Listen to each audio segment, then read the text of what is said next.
Well, the ANC-led minority government in Gauteng is meanwhile confident that it will pass the budget, which needs the backing of either the DA or the EFF to pass. Well, DA Gauteng MPL Ruhan Robinson joins us now for reaction. Ruhan, a good evening to you. Thank you so much for your time.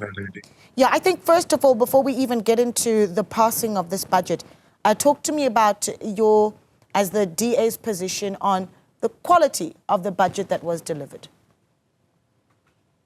You, Naledi. Yeah, certainly we have noted a lot of challenges within the budget.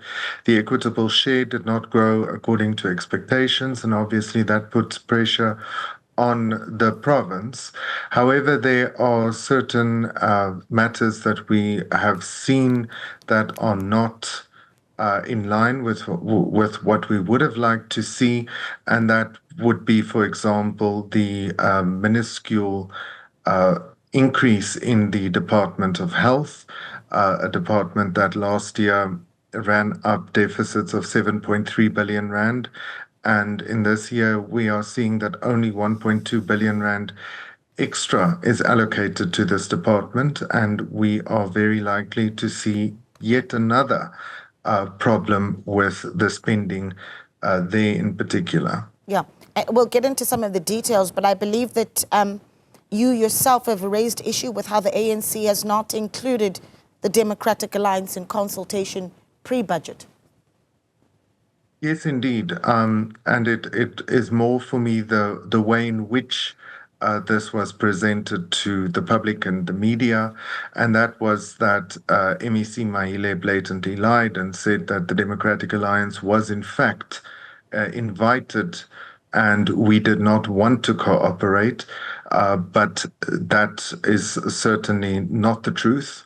We were not asked to be consulted, and we would have welcomed such an invite with open arms. But there's apparently, or obviously, bad blood from the side of the ANC when it comes to consulting with the Democratic Alliance. Was there consultation with other parties? I mean, there's an understanding, of course, that the DA is not part of the government in Gauteng. Yes. But parties that also fall outside of that, including MK and the EFF, were consulted. In fact, MEC Maile said that the leader of the EFF, as well as the leader of BOSA, might have been in attendance today. They actually received invites to come and support the budget, but there was a foregone conclusion from MEC Maile that the DA will simply just try and boycott the budget before it had even been tabled. Yeah. There's, of course, the question about what you think that means for when a vote certainly needs to take place and where that leaves the Democratic Alliance, and if there's an expectation that the ANC will then work with the EFF on the matter. There is certainly an idea from the ANC side that the DA won't support it and they would have to garner everyone else's support. But I have stated very clearly today and on several occasions that we believe we are a party that apply our minds to a budget, because ultimately a budget is not about egos. It is about service delivery and service delivery to the residents of Gauteng. So there is still a very strong possibility in certain instances that we will support departmental budgets, but it is not necessarily a case across all of the budgets, and it is certainly not a case of trying to rubber stamp what the ANC needs to happen in the province. Okay, so talk to me about the instances that would need to be in place for the Democratic Alliance to support the budget that's been tabled by MEC Maile. We would have to see departments that have historically performed well in terms of their service delivery.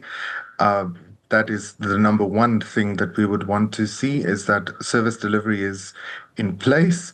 Those sorts of departments that have very good financial management in place, good audit outcomes, and then also that the budgets given are sufficient. Where budgets are not sufficient, since we did not get the opportunity to comment on these budgets beforehand, we cannot support budgets where there's an absolute deficiency. But that is one of the concerns that we need to raise within our party caucuses, the DA, and then take it from there. Are you interacting with any other political parties on the matter? Not at this stage. We were caught unaware about the fact that such consultations had been taking place with every other political party. But certainly, once we have a position on some of these budget line items, we might very well reach out to other political parties who might have a like-minded stance on those individual instances. Okay, so this is what I'm trying to get out. So at this point, Ruhan, the DA in Gauteng has not lobbied any other political parties in order for them not to support Maile's budget. And if that's the case, once you do start the lobbying, is it to lobby against the budget, or what exactly is it? Or are you willing to support this budget? There are many line items on these budgets, and we will certainly support certain departmental budgets where we feel that is needed.